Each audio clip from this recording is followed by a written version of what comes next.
eu sou professora da Universidade Federal de São Carlos, no campus Sorocaba. Estou lá há quase, já são 15 anos, né? Quase 15 anos. Toda a minha formação eu fiz dentro da USP aqui de Ribeirão Preto, e a minha formação em pós-graduação eu fiz dentro do laboratório do professor Dalton Amorim, tá? Então, é uma felicidade sempre que alguém me chama para falar sobre os cecidomídeos, né? Porque eles são muito pouco estudados, especialmente no Brasil, então é muito gostoso poder compartilhar um pouquinho do que eu faço. Então, aqui vocês estão vendo uma série de mosquitos voando sobre o título, e embaixo também, tá? Esses 4 organismos que estão em volta do título sobre o fundo branco, eles são cecidomídeos não galhadores, tá? Então, dentro dos hábitos possíveis dos cecidomídeos, muitos não são galhadores, muitos são micófalos, e esses são exemplos de cecidomídeos que não são galhadores, tá? Eu vou falar um pouquinho mais sobre isso daqui a pouco. Esse que está aqui no canto direito inferior é um galhador que acabou de sair da sua galha, tá? Vejam o corpinho dele que é alaranjado, é bem comum nos cecidomídeos esse corpo alaranjado. Pode passar, Rafa. Eu estou tentando passar aqui. Então, os cecidomídeos, eles são dípteros, né? Então, todos eles possuem apenas 2 asas desenvolvidas. Os cecidomídeos, eles são dentro de Bibionomorpha, que é um grupo basal de díptera, na superfamília Cearoidea, muito próximo de vários dos grupos com os quais a Rafaela trabalha, né? Então, Micetophilidae, Queroplatidae, Ditomide, eventualmente Cearide, também tinha gente trabalhando no nosso laboratório, Dalton, em alguma época, né? Então, são grupos todos muito proximamente aparentados, famílias proximamente aparentadas. Então, essas famílias todas são muito proximamente aparentadas, né? Então, dentro da superfamília Cearoidea. E uma coisa que elas possuem em comum é possuírem larvas que se alimentam de fungos, que a gente chama de fungívoras ou micófagas, tá? Então, essas larvas, elas têm como hábito geral, né, dentro dessa superfamília, possuir este hábito micófago. Passa a próxima, Rafa, por favor.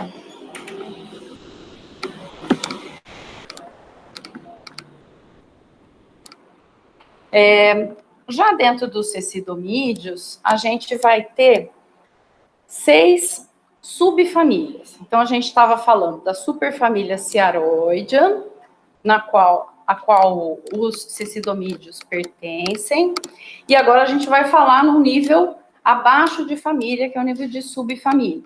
Vocês estão vendo aí, em preto, em cima, né, uma série de nomes aí no cladograma. Catotrichine, Rafa, você consegue apontar ali para mim, por favor? Catotrichine, Lestremine, Micromine, Winertine, Porricondiline. Essas subfamílias, elas são consideradas subfamílias basais dentro da família, e todas elas são aquelas que apresentam larvas com este hábito micófago. Nenhuma delas faz estruturas, consegue induzir estruturas em plantas, viver dentro de plantas. Elas vivem normalmente em folhiço, matéria em decomposição, tá? E elas são muito pouco diversificadas. Esses números entre parênteses que vocês estão observando abaixo do nome dessas subfamílias, abaixo do nome de todos esses grupos, são o número de espécies descritas, exceto os fósseis, tá? Então, só as viventes. E vejam que o número de espécies descritas para todas essas não chega a 2.000 espécies, ou próximo de 2.000 espécies.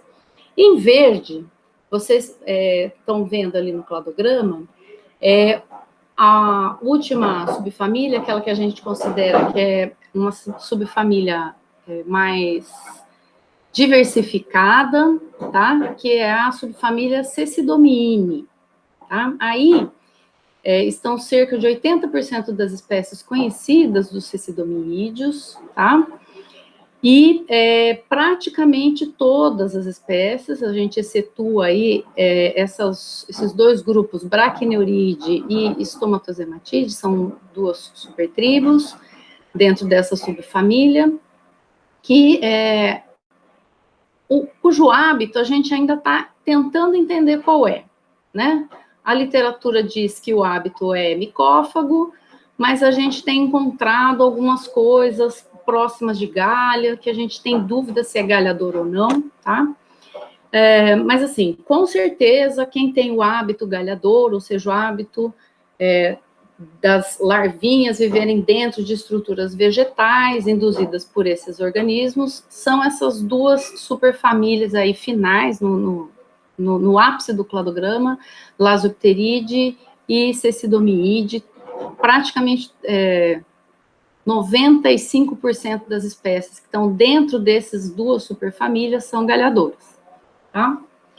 Se vocês olharem aí, tem algumas figurinhas, né? Como é que a gente reconhece um cecidomyídeo? A gente reconhece por essas sinapomorfias, tá? Então, as larvas, se você tem uma larva...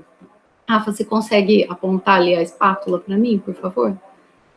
Se você tem uma larva, especialmente se for alaranjada, e na região ventral, no protórax, região bem anterior, ela tiver essa estruturazinha mais esclerotizada, você tem uma larva de cecidomyide. Se for um adulto, você pode reconhecer pela ausência dos esporões tibiais.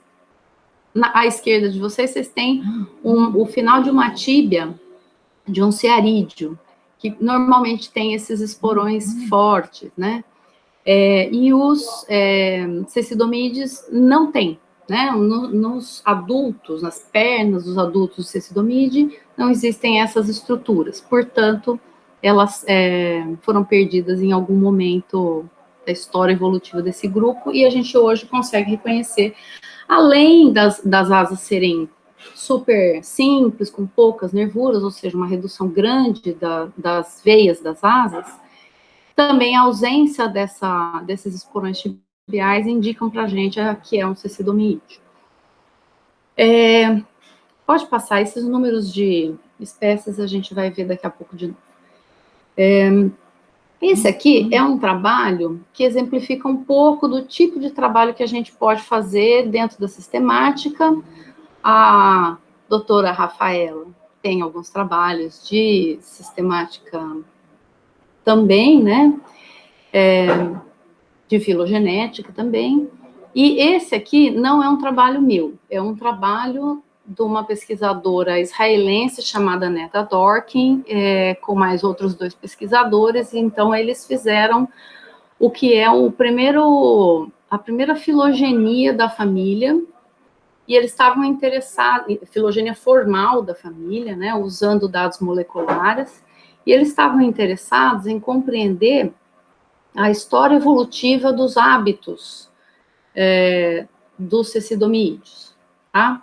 Então, depois de fazer todos os procedimentos de sistemática, incluindo molecular, né, eles chegaram mais ou menos àquilo que eu já apresentei para vocês no primeiro cladograma, né? Então, os micófagos, eles estão na base.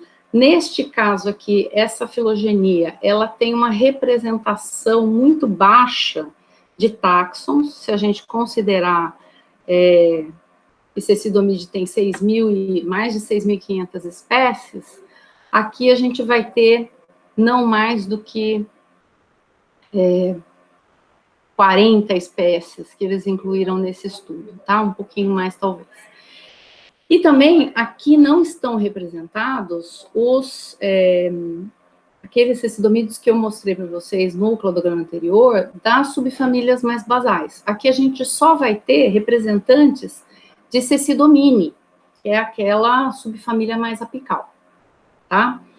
Porém, o cladograma que eles obtiveram meio que confirma o que a gente já sabia, né? Então, a fungivoria é um hábito ancestral, foi herdado dos ancestrais Ciaroidea, na verdade, bibionomorfa, e que a herbivoria, né, aqui eles estão chamando os galhadores de herbívoros, tá? São esses que têm os triângulos pintados em verde escuro.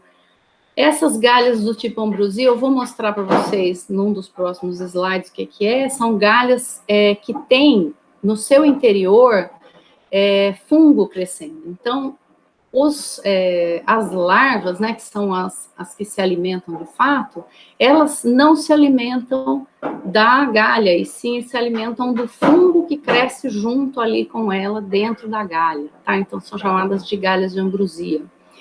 E em azul, vocês veem aí que tem um grupinho predador, né? Então, a gente também tem esse hábito dentro do Cecidomyini.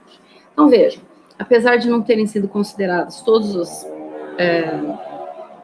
os ramos, né, de diversificação dos cecidomídeos nesse trabalho, a gente tem mais ou menos aquilo que a gente já previa, né, fungivoria como um hábito ancestral, né, que vem ali, que é herdado, e o desenvolvimento de herbivoria dentro de Cecidomyini, né, dessa subfamília Cecidomyini, e alguns outros hábitos que também foram desenvolvidos como predação e essa especialização da galha do tipo ambrosia. Pode passar, Rafa, por favor. Aqui é para vocês terem um pouquinho de noção do tamanho dos cecidomídeos, né?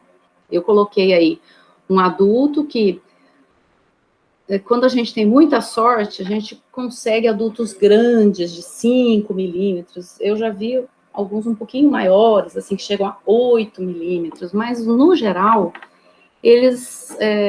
o tamanho médio deles vai até 4 milímetros, os adultos.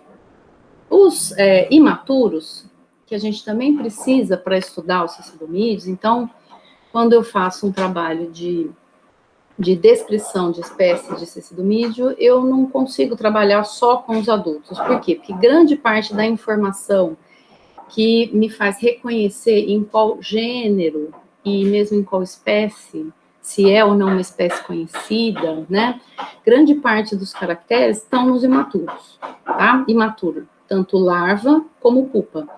Vocês conseguem ver nessa figura da sua esquerda onde está a larva? Vocês estão vendo que tem uma pupa emergindo dessa estrutura que é a galha, certo?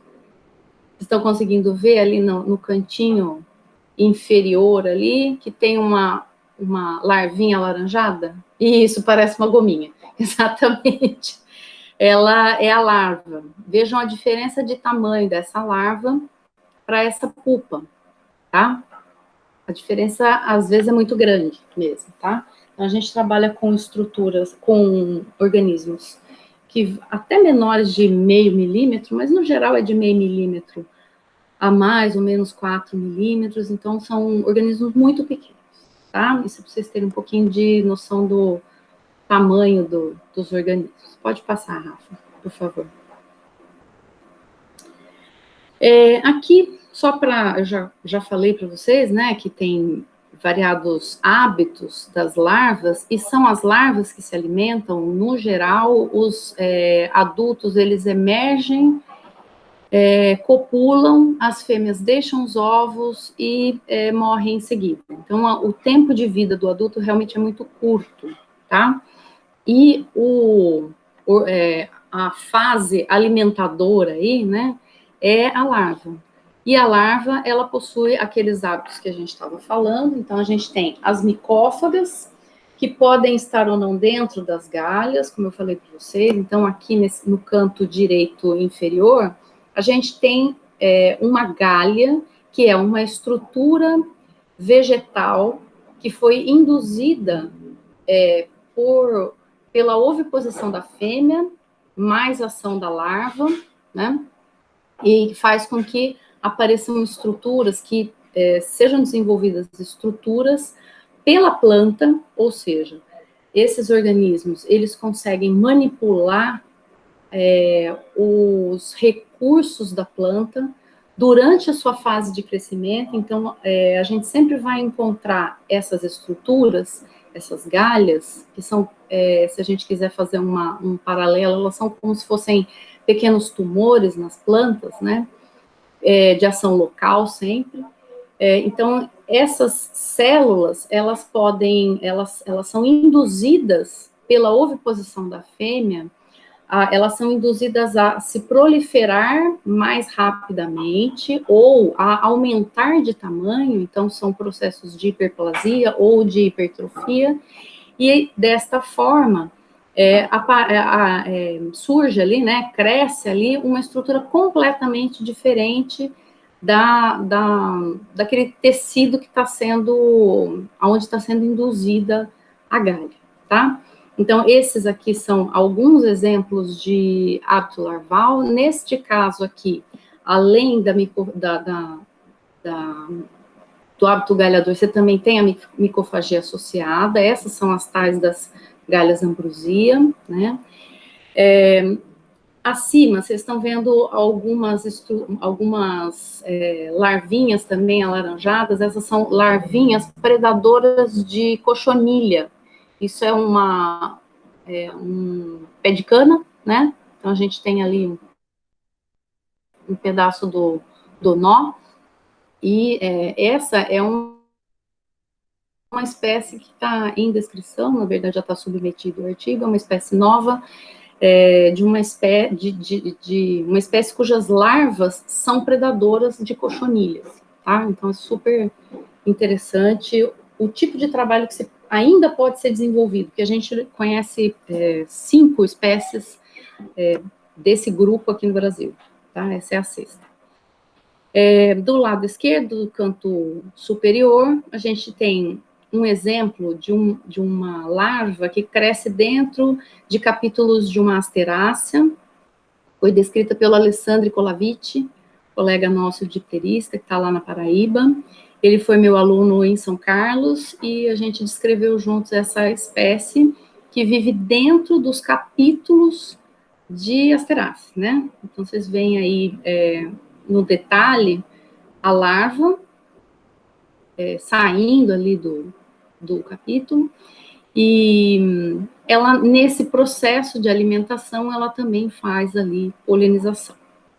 E no canto inferior esquerdo, vocês veem uma folha composta com seus folíolos completamente tomados por galhas, galhas arredondadas em Anandenanthera, né, que é uma leguminosa,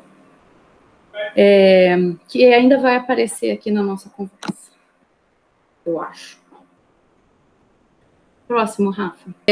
Aqui é um corte longitudinal de uma galha de uma planta nativa de Cerrado, uma duguesa, não tem nome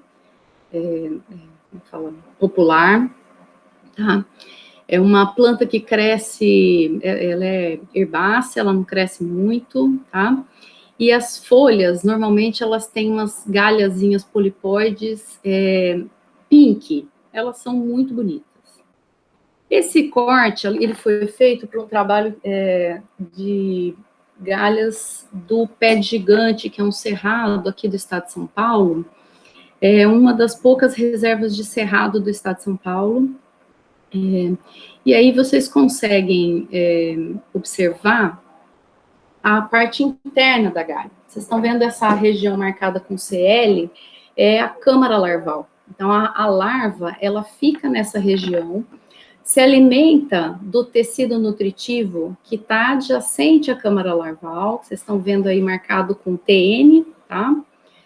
E logo depois você tem uma camada de parênquima, marcada ali na figura com a letra P, tá? Que faz toda uma proteção, especialmente uma proteção contra a perda d'água. Então, dentro dessa câmara larval, a larvinha, ela fica alimentada, ela se alimenta desse tecido nutritivo e ela fica protegida, grande parte contra predadores, mas principalmente contra a perda de água, né? A dessecação. Que em ambientes um pouco mais secos, que é exatamente o ambiente onde esses organismos mais aparecem, que tem plantas que são associadas a regiões com, elas são chamadas de, me fugiu a palavra, mas elas estão em ambientes mais secos, né, elas conseguem sobreviver nessas regiões, então essas estruturas, elas funcionam como abrigo, proteção e para alimentação das larvas, tá? E EP aí, só para terminar, é a epiderme da galha, tá? Próxima, por favor. Ali são os outros exemplos de modificações que podem acontecer em função dessa manipulação para a formação dessa galha, tá? Então, a figura 37 é também um corte longitudinal. Vocês estão vendo pequenas estruturas arredondadas, marcadas com GA, né? Isso são grãos de amido, que estão dentro de galhas foliares, e esses grãos de amido, eles foram carreados para as folhas e para dentro dessas células nutritivas das galhas, pela manipulação mesmo provocada após a indução da galha pela fêmea, tá? Então, normalmente a gente encontra grão de amido em órgãos de reserva de planta, que normalmente são raízes, tá? Nesse caso aqui, a gente encontrou esses grãos de amido na galha, o que é uma coisa espetacular, né? Se você pensar a capacidade de manipulação de um organismo muito pequeno, e ainda, na verdade, a oviposição da fêmea que vai provocar todas essas transformações.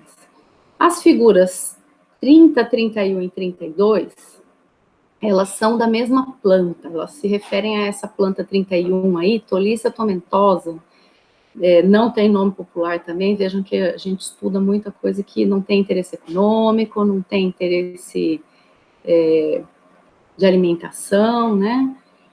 Essa é uma planta também do cerrado pé de gigante. Vocês estão vendo essas estruturas vermelhinhas, elas são as galhas. A figura 30 se refere aos tricomas da folha, tá? Que estão presentes na folha, que revestem ali a superfície da folha.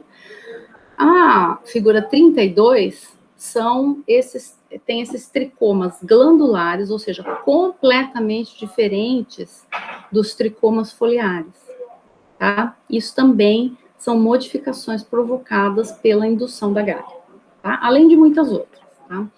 As galhas, elas podem aparecer em qualquer órgão vegetal. Eu estou mostrando as folhas porque cerca de 70% das galhas que a gente encontra em qualquer lugar são folhas, tá? De 60 a 70 ou mais estão nas folhas. Por quê? Porque elas são estruturas muito abundantes na planta e se renovam muito mais rapidamente do que caules, do que flores, frutos, gavinhas, raízes. A gente também já encontrou galhas em raízes, tá?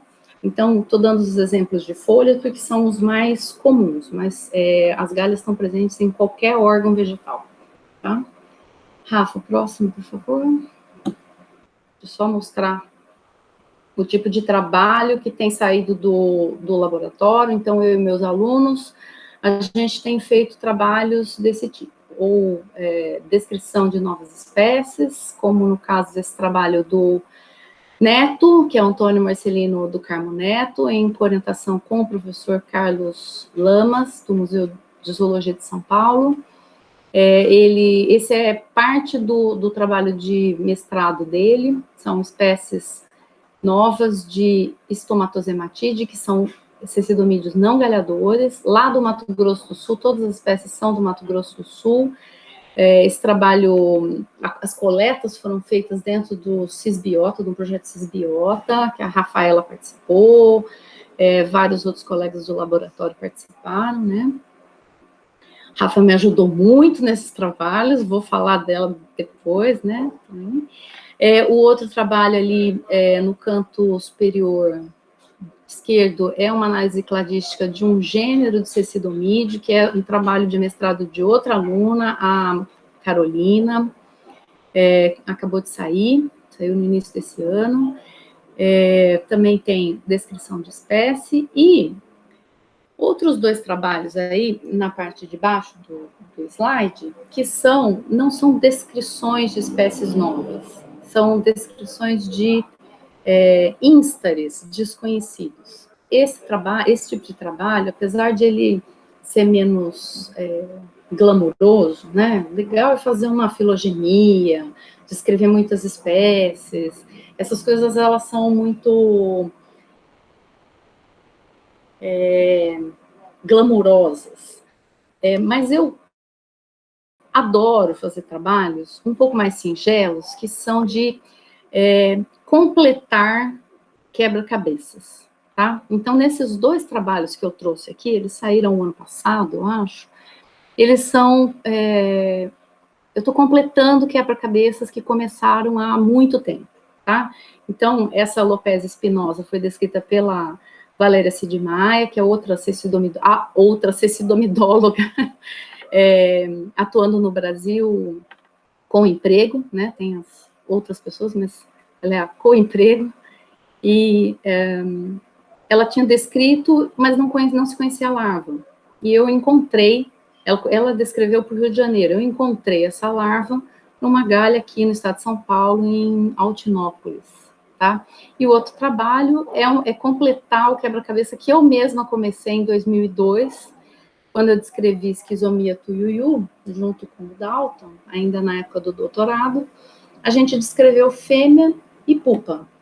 E eu consegui encontrar, lá para o Mato Grosso, e eu consegui encontrar o macho e a larva aqui para o estado de São Paulo também. Então, tem diversos tipos de trabalhos que podem ser feitos, mesmo se a gente não sair da área da sistemática e taxonomia. Tá. Esses dois trabalhos foram, na verdade são três aí, né? Esses três foram os meus três primeiros trabalhos de inventário de galha. O primeiro em 2003, né? Depois em 2005, outro em 2006. Essas queridas amigas, elas foram as minhas primeiras parceiras de trabalho. Elas são três botânicas. A Helenice de Moro Varanda foi docente aqui na USP de Ribeirão Preto, foi minha professora de botânica, né, de várias disciplinas. A Cláudia Scarelli, ela é uma botânica que trabalha com, na época, ela trabalhava entendendo o efeito das galhas sobre o tecido vegetal. Então, aquelas fotos de micrografia de galha, de cortes internos, em parte são de um trabalho que a gente publicou junto, mas ela fez esses cortes, tá? E a Ana Carolina Bonifácio da Silva, ela também ela começou a carreira dela como botânica, mas hoje ela é uma das pessoas que corre risco de vida na Amazônia, porque ela é uma fiscal do ICMBio, tá? Então, essas três pessoas foram as minhas primeiras parceiras de trabalho. Eu sou uma taxonomista de inseto dependente de botânicas, né? Ultra dependente de botânicas, porque uma das coisas importantes para a gente continuar a descrição dos cecidomídeos é saber em que planta eles estão induzindo essas galhas, tá? Por quê? Porque os cecidomídeos em particular, mas os galhadores, insetos galhadores no geral, eles têm uma relação muito estreita, muito próxima com as plantas nas quais eles fazem galha. Então, não é uma oviposição aleatória, tá? É uma oviposição muito específica, essa que as fêmeas fazem. Eu não mostrei para vocês, não chamei atenção, tá? Estruturas sensoriais nas antenas, tá? Tanto machos como fêmeas. Nos machos, né, a função dessas estruturas nos machos é encontrar, né, perceber, através de moléculas, a presença das fêmeas. E essas estruturas, nas fêmeas, elas têm como função encontrar a planta hospedeira, tá? Então, também moléculas químicas se ligam a cerdas, a sensilas e a estruturas chamadas circunfila, especialmente essas estruturas chamadas circunfila, e através dessa percepção dessas moléculas químicas, as fêmeas conseguem ovipor sempre nas mesmas espécies de planta. Então, vejam, essa é uma relação espécie específica sempre, tá? Então, esses trabalhos de inventários de galha, com galhas entomógenas, eles apareceram na minha vida. Vocês devem estar perguntando, mas por que uma taxonomista vai fazer trabalho com planta? Já não basta, né? O trabalho com o díptero, que é pequeno, é difícil, tem que criar, não bastava isso? Não. Ainda ela vai lá e ainda quer fazer inventário de galha entomógena, né? Rafa, passa a próxima, por favor. Então, além de ser um tema fascinante, né, para um biólogo apaixonado por entender um pouco mais o cenário, né, com o qual ele trabalha, entender por que determinadas plantas têm essas verrugas. A gente, como biólogo, é muito curioso, né, e até pelo tema do trabalho, ser cidomídeos galhadores, a gente começa a observar estruturas muito diferentes, esteticamente muito bonitas. Então, aí vocês podem ver uma pequeníssima amostra de um universo de mais de, sei lá, hoje eu acho que a gente está em umas 30 mil tipos de morfotipos, que a gente chama cada um desses formatos de morfotipo. Se não tem 30 mil, a gente está chegando mais ou menos próximo dele, né? Então, assim, é muita variação, e entender que cada um desses morfotipos está associado a um organismo diferente que só faz galha nessa planta, é muito fascinante, né? Como biólogos. E como taxonomista, faz parte do trabalho, né? Entender em que planta esse organismo está induzindo essas galhas. Você passa, Rafa, próximo. Então, um pouco a resposta, né? Pode, mais um, isso. Então, essa é a resposta.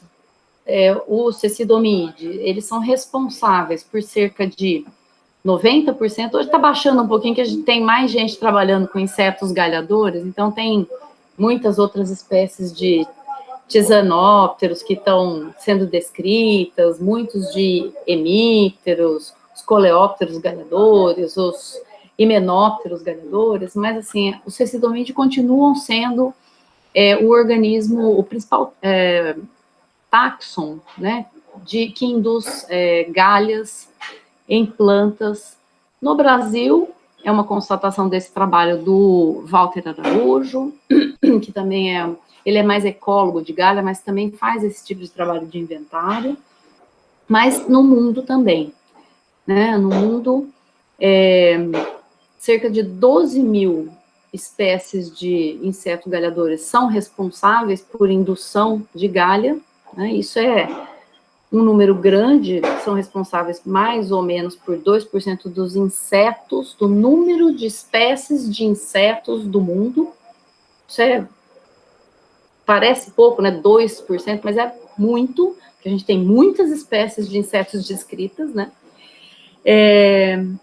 E os cecidomídeos, eles são o táxon predominante não só no Brasil, como também no mundo, tá? Então, isso se repete como um padrão para o mundo.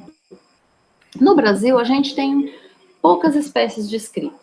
Se existem 6.600 espécies de cecidomídeos descritos para o mundo, na região neotropical a gente tem pouco mais de 600, e no Brasil a gente tem 222. Talvez tenha saído uma ou outra agora, né? Um pouquinho mais do que isso. Mas são muito poucas espécies mesmo descritas por Brasil. E é um grupo extremamente rico, tá? E as dificuldades de estudar cecidomídeos são essas. A gente precisa de todos os ínstares. Numa malese, você não vai encontrar todos esses ínstares, então você tem que realmente ir ao campo, fazer a coleta do ramo, onde está a galha, né, seja qual órgão for. Você leva para o laboratório, faz toda uma documentação das galhas, então entende qual é o morfotipo, onde é que ele está, se ele tem uma câmara ou 2 câmaras, se você tem o imaturo lá dentro ou não, se ele tem tricoma ou não, se ele tem outro tipo de ornamentação, coloração. Então, a gente faz todo um inventário, uma documentação das galhas, coloca para criar e torce muito, assim como vocês aí, né? A gente tem que ficar tomando conta desse material, ver se emergiu ou não, se tem água, se não tem, se está hidratado, se não está. E existe um sucesso muito maior de nascimento desses, aliás, emergência desses adultos, né? Quando a gente trabalha com plantas de ambientes mais secos, né? As higrófilas, que eu estava tentando lembrar na sessão anterior. Então, plantas higrófilas, elas possuem uma capacidade de manutenção de si próprias com uma quantidade menor de água. Então, quando você faz a coleta desse material, mesmo quando você leva para o laboratório, depois de cortados esses ramos, elas duram mais tempo.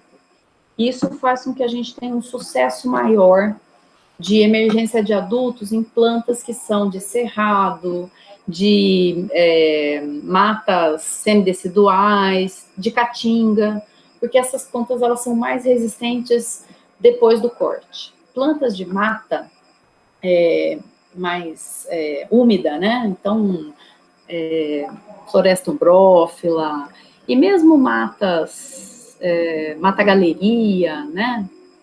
As plantas elas são muito mais delicadas, elas dessecam muito mais rápido, e com isso a gente tem um sucesso muito menor na criação dos adultos nessas plantas. E aí tem todo o processo de fazer lâmina e estudar a morfologia propriamente dita dos organismos obtidos. Além disso, a gente tem feito também microscopia eletrônica, que tem nos dado uma quantidade muito maior de caracteres. Ainda não fizemos nenhum artigo, não saiu nenhum artigo com esses dados, mas são dados muito promissores, né? Especialmente para os não galhadores, que a gente tem 2 instares a menos para obtenção de caracteres, né? Esse aqui é aquele trabalho do Araújo e colaboradores, 2019, uma relação muito bacana de estudos, de inventários que o grupo todo fez nesses últimos 30 anos. Então, hoje nós temos uma comunidade de galhólogos, né? Eu, Valéria, Walter, Jean Santos, Marco Carneiro, nós somos todos meio que filhos, nesse caso, quando a gente está falando de inventários de galho, nós somos todos meio filhos do Geraldinho Fernandes. Geraldo Fernandes é um ecólogo da UFMG, ele trabalha com padrões de diversidade no mundo, e ele começou a vida dele como um estudante de biologia que fez um levantamento de galhas do campus da UFMG, tá? Depois ele foi fazer doutorado com o Price, nos Estados Unidos, e hoje ele é um dos maiores teóricos de padrão de Galha do mundo, tá? Então, depois dele, né, todos nós começamos a fazer esses inventários de Galha para entender os padrões, né? Eu tenho interesse particular no cecidomídeos, mas os colegas têm trabalhado bastante para entender os padrões de distribuição de galhas e, portanto, se a gente tem essa correspondência, né, entre o galha, na verdade, essa relação estreita entre o galhador e a planta onde está sendo induzida a galha, você também tem uma especificidade muito grande dos morfotipos que aparecem ali, tá? Então, hoje a gente utiliza o morfotipo de galha para substituir, né, porque a gente não consegue obter todos os galhadores de todas as plantas que a gente coleta, então a gente substitui o galhador pela galha para dizer que é um novo morfotipo daquela planta, tá? E a gente pode inferir, pelo número de galhas que a gente tem encontrado, que ali tem um galhador que ainda não foi descrito, provavelmente, porque são novos morfotipos que a gente vem encontrando ao longo desses 30 anos. Esse mapa, eu achei esse mapa muito bacana, porque ele mostra uma coisa, um fenômeno, que acontece não só com esse estudo de galhas e galhadores, mas com qualquer estudo de taxonomia sistemática, ecologia, especialmente quando a gente tem poucos recursos para pesquisa, para fazer expedições de campo. Percebam que nesse mapa, vocês têm uma predominância de inventários feitos na região sudeste, tá? Aqui são 51 inventários, né, que foram levantados e compilados, feitos nos últimos 30 anos. Esses 51 inventários incluíram 151 localidades diferentes, tá? E 88 municípios em 13 estados de todas as regiões do Brasil e em praticamente todos os biomas brasileiros. Há uma predominância muito grande desses inventários na região sudeste, tá? A segunda região mais bem coletada é a Nordeste. E depois a gente tem as regiões que são grandes lacunas de conhecimento, que são Norte, Sul, especialmente o Sul, e o Centro-Oeste, tá? Então, quando esse mapa foi publicado, imediatamente a gente compreendeu que a gente não tinha um padrão de distribuição de galhas e, portanto, de galhadores. A gente concluiu que a gente tem um padrão de distribuição de grupos de pesquisa que trabalham com galhas e galhadores, tá? Então, são coisas que a gente tem tentado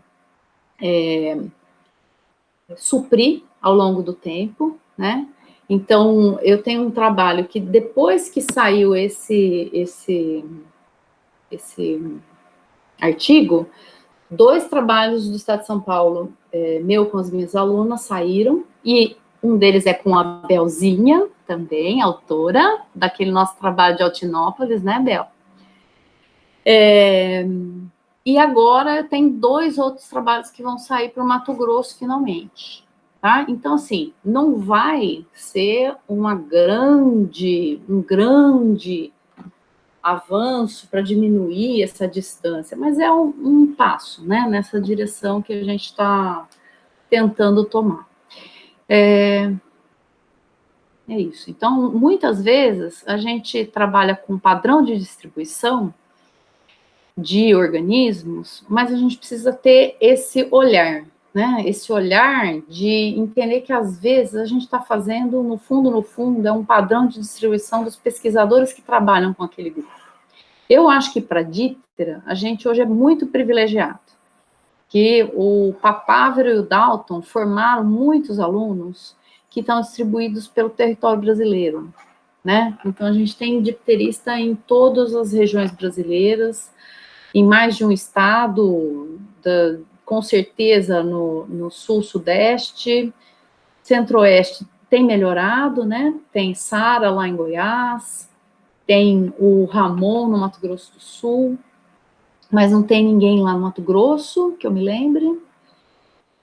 No Nordeste, veja que tem lacunas imensas neste mapa, que também são lacunas de díptera.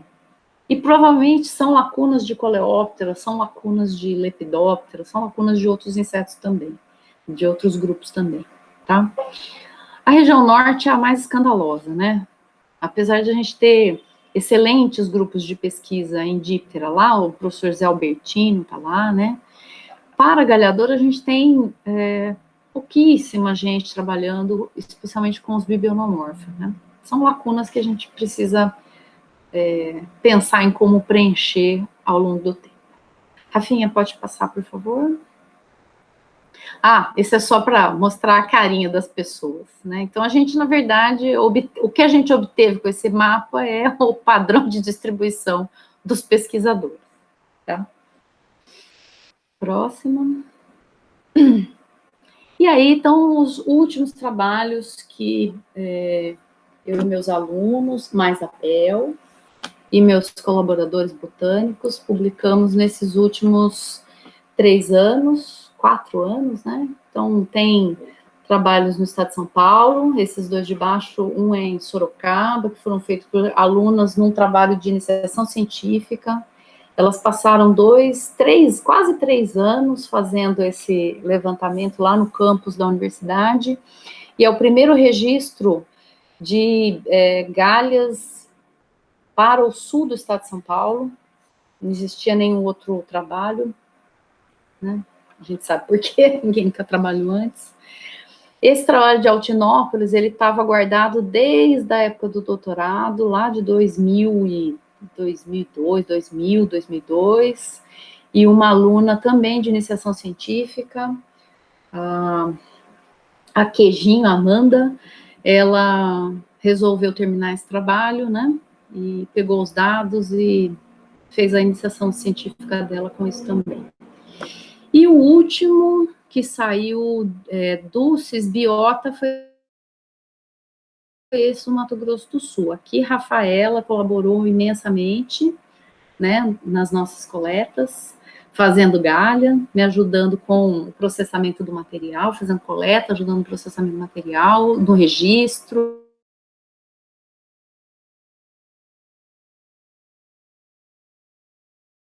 Né, e submetendo nos próximos dias um trabalho para Chapada dos Guimarães, finalmente, e outro trabalho de Poconé, né? Então, um é para Cerrado e outro é para Pantanal.